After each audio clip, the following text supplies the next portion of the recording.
Hello YouTube. Hello YouTube. I just wanted to kind of update on what I'm doing this year. It's different.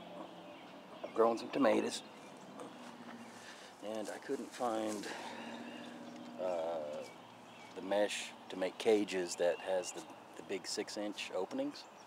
All I could find was this narrow stuff. It's everywhere. You can find this at Lowe's, Home Depot. So I decided, in order to combat this being so narrow and not be able to get your hand through, that I would just cut openings as I need to as the plant grows. Initially, I was just trying to cut the wires right at the edge. Well, that leaves a razor sharp point, and you will cut yourself.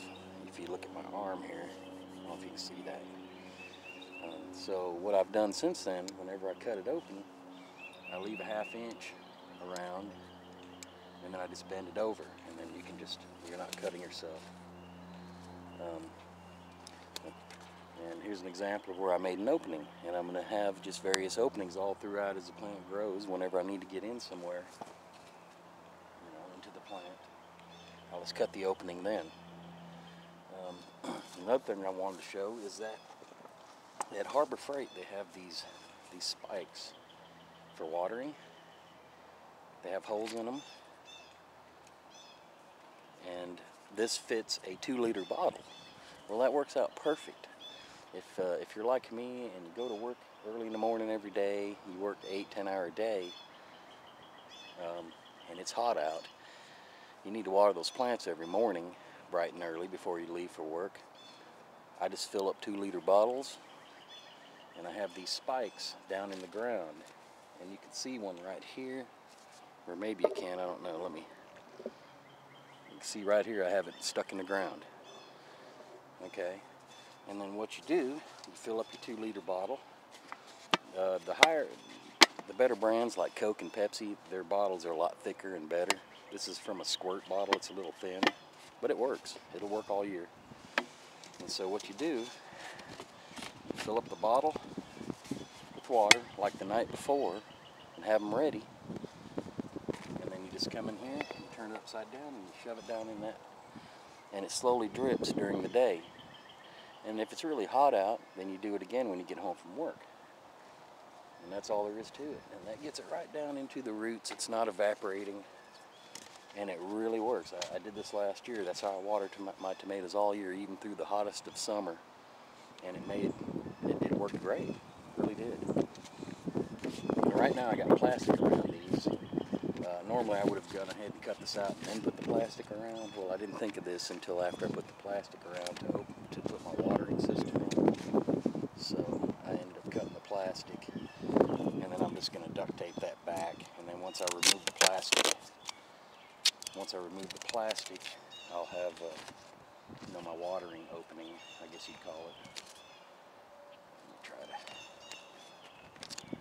to. Duct tape's probably the best stuff because not too many things stick to this plastic. And the reason I got the plastics on is because I planted about a week ago. Weather was perfect, and then now we've had a little bit of a cold snap, a little rain, a little wind.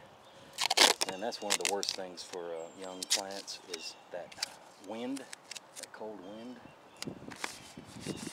Getting beat by rain, it'll set tomato plants back 2-3 weeks if you get a couple days of that. And it really does hurt them, really does. So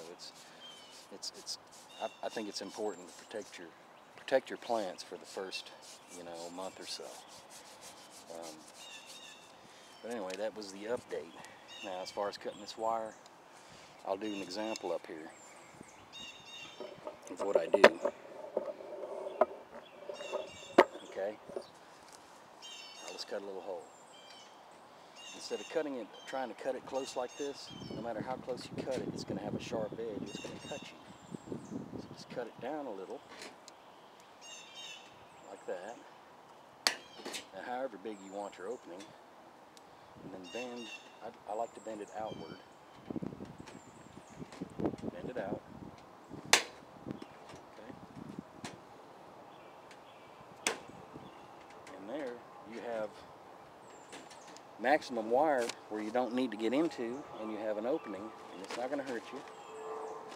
whenever you need, as your plant grows and you need to get to a certain point, then you keep cutting openings. It works out, should work out really good. And then you can still use them next year.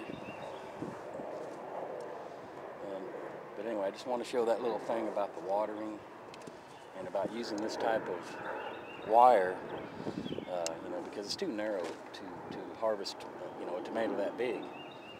Well, then just cut an opening as time goes by, as you need to get into your cage, and yet you still have good protection from vermin and all these other things, and birds and whatnot.